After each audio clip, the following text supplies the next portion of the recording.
டெல்லியில் நடந்த பிரதமர் மோடி தலைமையிலான புதிய அரசு பதவியேற்பு விழாவுக்கு டிடிவி தினகரன் சென்றிருந்தார்.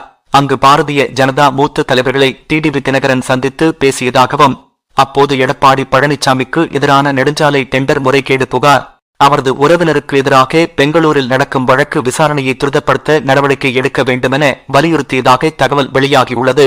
சட்டவிரோத பணப்பரிவர்த்தனை வழக்கில் கைதாகி ஓராண்டுக்கு மேல் சிறையில் இருக்கும் நிலையில் செந்தில் பாலாஜியின் நீதிமன்ற காவல் 40வது முறையாக ஜூன் 25ஆம் தேதி வரை நீட்டிக்கப்பட்டுள்ளது. இது அவருக்கு பெரும் பின்னடைவாக பார்க்கப்படுகிறது. இதற்கிடையில் வருமான வரித்துறை வழக்கு மீதான தீர்ப்பை தள்ளிவைக்க கோரி செந்தில் பாலாஜி சார்பில் புதிதாக மனு தாக்கல் செய்யப்பட்டுள்ளது. தமிழகத்தில் ஆம்னி பேருந்துகளை மறுபதிவு செய்ய கூடுதல் கால அவகாசம் வழங்கப்படாது என போக்குவரத்துத்துறை அமைச்சர் சிவசங்கர் தெரிவித்துள்ளார்.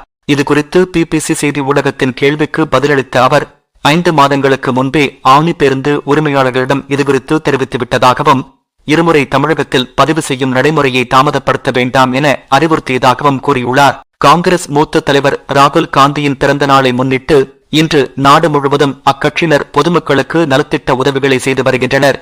அந்த வரிசையில் டெல்லியில் உள்ள ஏழை எளிய மக்களுக்கு இளைஞர் காங்கிரசார் ஏர்கூலர் வழங்கினர். டெல்லியில் கடுமையான வெயில் வாட்டி வதைத்து வரும் சூழலில் காங்கிரஸ் கட்சியினரின் இந்த நலத்திட்ட உதவி கவனம் ஈர்த்துள்ளது. நீட் தேர்வை அனைவரும் ஏற்றுக்கொண்டுள்ளதாக தமிழிசை தெரிவித்துள்ளார். நடப்பாண்டில் நடத்தப்பட்ட நீட் நுழைவுத் தேர்வில் பல்வேறு குளறுபடிகள் நடந்துள்ளன. இது தொடர்பாக பேட்டியளித்த அவர், சில குளறுபடிகள் நடந்ததன் காரணமாக அந்த தேர்வையே ரத்து செய்ய வேண்டும் என கூறுவது தவறானது என்றார். மேலும், யார் நினைத்தாலும் நீட் தேர்வை தவிர்க்க முடியாது, இது உச்சநீதிமன்றத்தின் தீர்ப்பு என அவர் கூறியுள்ளார். தமிழ்நாட்டையே உலுக்கிக் கொண்டிருக்கும் கள்ளக்குறிச்சி விவகாரத்தில் சாராய வியாபாரி கோவிந்தராஜை போலீசார் கைது செய்துள்ளனர். கள்ளச்சாராயம் குடித்து 4 பேர் உயிரிழந்ததாக கூறப்படும் நிலையில் 25க்கும் மேற்பட்டோர் மருத்துவமனையில் தீவிர சிகிச்சை பெற்று வருகின்றனர். இதில் சிலரின் நிலை கவலைக்கிடமாக இருக்கிறது. இந்நிலையில் இச்சம்பவத்தில் தொடர்புடைய முக்கிய நபர் கைது செய்யப்பட்டுள்ளார். இலங்கை சிறையில் உள்ள தமிழக மீனவர்களை விடுவிக்க கோரி வெளியுறவு அமைச்சர் ஜெய்சங்கருக்கு முதல்வர் ஸ்டாலின் கடிதம் எழுதியுள்ளார்.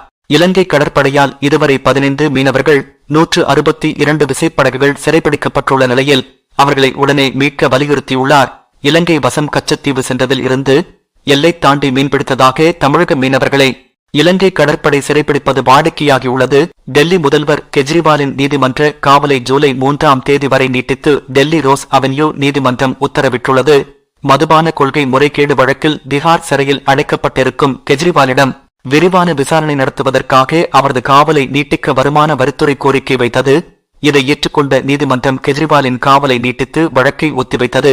குமரி மாவட்டத்தில் கனிம வளங்களை கேரளாவிற்கு அதிக பாரத்துடன் ஏற்றி செல்வது நாளுக்கு நாள் அதிகரித்து வருகிறது.